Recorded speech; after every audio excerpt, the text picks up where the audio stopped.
Morning guys, so ating anuhin guys, tignan natin yung damage ni Tino. So ito na po yung mga damage ni Tino guys. May upload ako kanina guys umaga, kaso wala palang network kasi parang nasira yata yung network, satellite network ng kahit TNT at saka Globe or TNT Smart, wala na naman uli. So yan po ang damage guys, yan po ang bahay namin, yung greenhouse ko namin sa manok. So yun pong sa harap ang iksira guys. Ito yung langka, wala na, sira din. So ayan, tapos yung kay Mito namin bagsak. Ito yung dalawang puno ng yung puno ng niyog. So silipin naman natin dito guys sa ito yung sa harap namin guys. Ito yung mga sagingan ni Hilario, ubos. So diyan tayo dadaan sa may daik guys para makita natin yung top view. So para sa ibabaw tayo kukuha ng sayang yung video ko hindi na hindi na save kaninang umaga yung paggising talaga natin ba. Yung wala pang naglilinis, ngayon may naglilinis na malinis na yung, tignan yung kahoy, wala na yung mga dahon nila. Tsaka good news guys kasi hindi siya nakaulan kagabi ng malakas. So hindi siya nakabaha. Yan hindi siya nakabaha. So ito po yung top view guys, kung makikita nyo.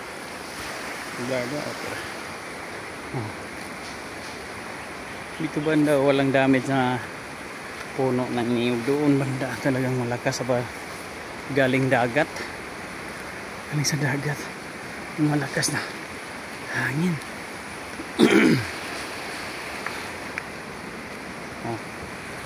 Ganyan po guys ang damage na ginawa ni bagyong Tino guys, lahat po ng saging ni Hilario bali, walang iniwan.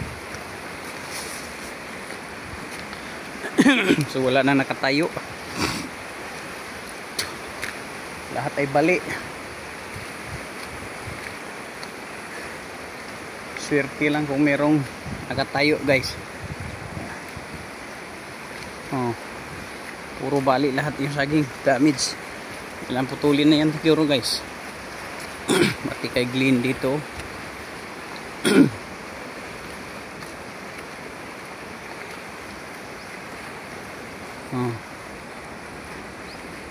Tignan yung palaya ni Glenn, diba?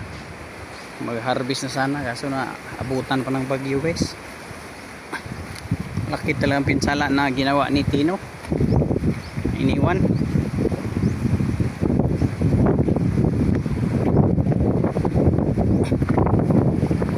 Tumba rin gibiliin na nito. Kaya ubos ang isa.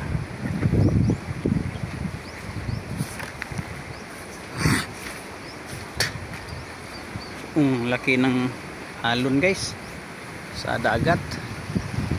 Naman dito yung daik, kung makita nyo guys, maraming mga buhay pa ng mga puno na tangain ng baha. Ayan pero wala na, hindi na bumaha, iba na yung kulay, biglang linis dito banda. Akasya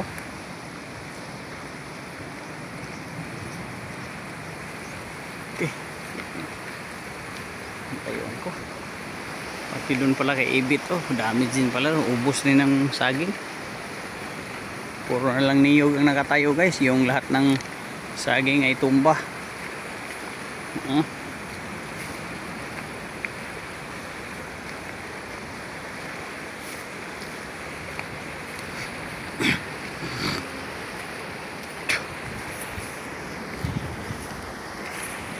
So dito banda guys, dito banda kay kay Gabi or kay Gilbert Udina, yan, wala ring iniwan na saging. puro tumba lahat. May nakatayo man yung maliliit. Ayan, dito kay Glenn, ubos din, no? Yung mga garden ni Bito, damage. Daming mga nahulog na ano, buko. Kung malaking alon guys, oh. Kung makipansin nyo guys, oh. Oh. Medyo ano na siya guys. Nag-clear na yung kulay ng dagat. So, palatandaan na medyo ano, umalis na si Tino. Pero kumikita, grabe, oh.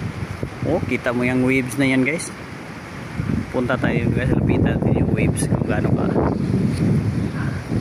laki haba yung waves na yan. Kaya ba natin ito magdaan?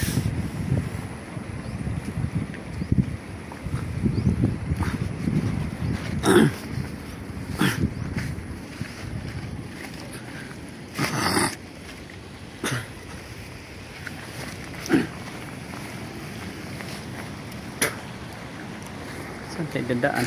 Malakas yung ano. Hindi ko kaya kayang tumawid yan. Parang hindi ko yata kaya tumawid guys kasi may injury tayo.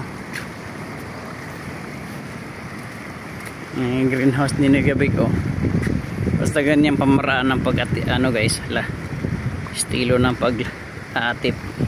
Talagang ano,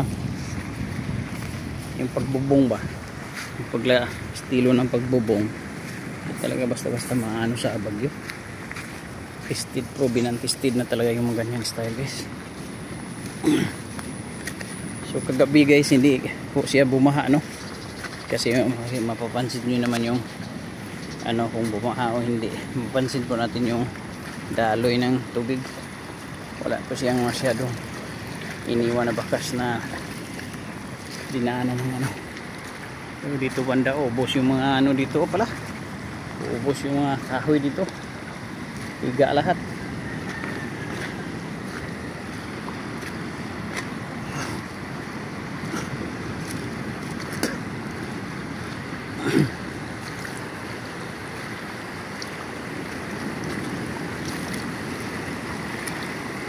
Kaya tumawid dito guys. Baka hindi ko kakayanin guys, no? Subukan natin.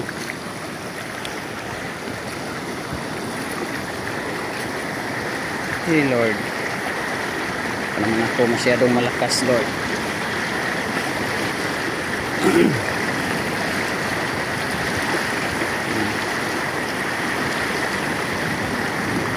Kakayanin ko. Hirap talaga guys ng ano, hindi tayo gaano sa good condition. Aking balakang may problema pa siguro kasi pag yumayuko tayo, pag tayo natin sobrang sakit guys, kaya iniindang po natin yung sakit. Lalo na ngayon na nilakad natin ng malayo, sakit na ulit ito mamaya pag-uwi. Ang hirap ihiga. Oh, mayroong buko dito guys. Oh, laki po naman, oh, tataba.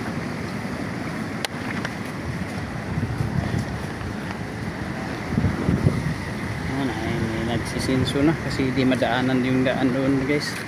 Di makadaan yung mga sasakyan. Dito lahat ng mga kahoy dito higa. Okay, sakit. Anin. So yan, malapit na po tayo sa baybayin. Malapit na po tayo sa dagat kung makapansin nyo.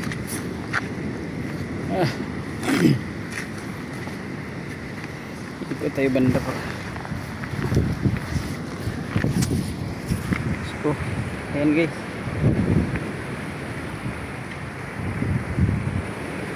nag-raincoat ako guys kasi umulan ng ano, baka magalag na tayo. Ito na po yung hitsura dito sa baybayin guys. Kadaming kahoy. Marinig no, ganyan po kalakas yung alon. Tawid po tayo, lalapit tatay dun sa may bandang dagat. Iikot tayo. Kami matangay ng baha. Fresh pa. Meron yung naghuhugas dito. Kasi walang tubig yan guys. Putol yung supply, water supply namin. Ito sa aming lugar. So dito sila naghuhugas dito. Sa ilog. Wala na. Ay, pagod na yung katawan ko sa katalakad.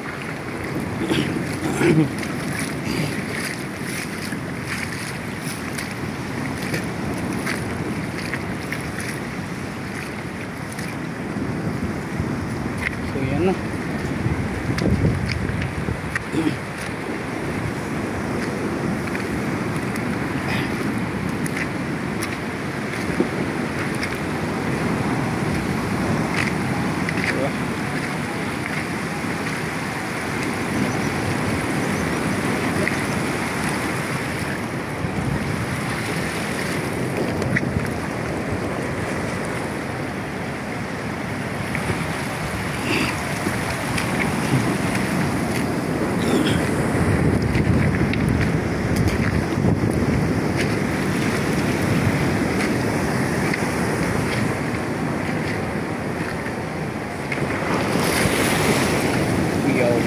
Batan ba?